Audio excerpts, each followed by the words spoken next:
Caught on camera the moment a pro-life activist comes under attack on the street. You're just a white privileged racist male that doesn't stand for women's rights. Get the out of here. And get that camera out of my face, either. Well, that woman who attacked the anti-abortion group Created Equal in Ohio claims she was just defending herself, didn't like the fact that she was being taped.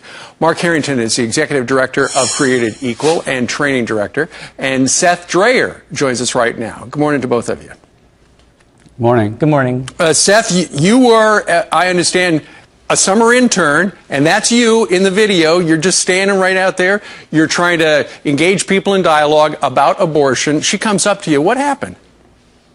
Well, so as the director of training for Created Equal, actually the first young man in the video you see is our summer intern, Ian, and I was leading our team of interns downtown creating conversation, and I heard her yelling at Ian, as you see in the video in the beginning, so I approached with my camera at a distance to document what was happening. After shouting in his face, she knocked over a sign, turned to me and slapped my hand with the camera away, kicked more signs away, and then turned to just shout in my face continually. And so I tried to pass my camera off to Ian, the intern, and she slapped and grabbed that hand multiple times and later even shoved me into a stationary bus nearby. Right. And here's what she said. She was eventually stopped by the police and charged. Here's what she says about why she did that. The First Amendment protects them from government interference. It doesn't protect them from people just basically telling them they're idiots. But you assaulted them. Assault? I wouldn't necessarily say shoving someone aside and telling them to keep the camera out of my face as assault.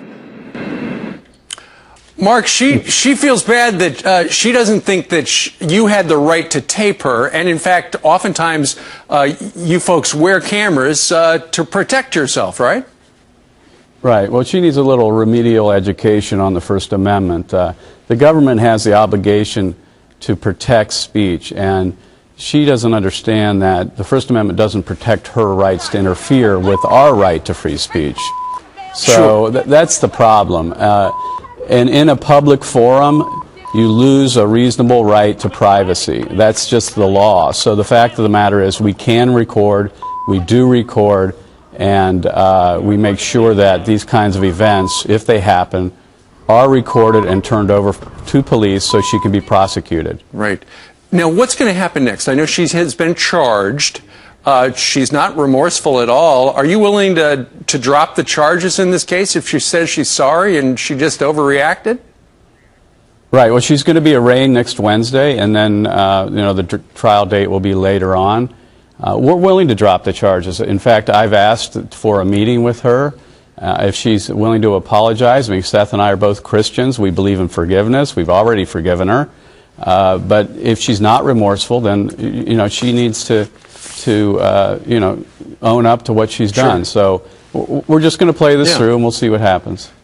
Seth, what do you tell, we're looking at Ian, the intern right there. What do you tell them to do when they are confronted by somebody like that who crosses the line? I mean, Ian just stands there and takes it.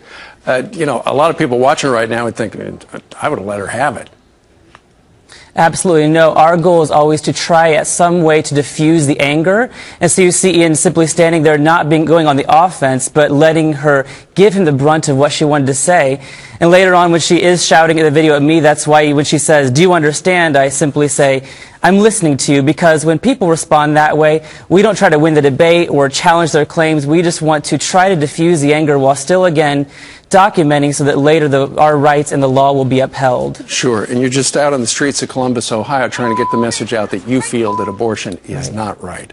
All right, Mark and Seth, we thank you both for joining us from Columbus, Ohio on this Friday morning.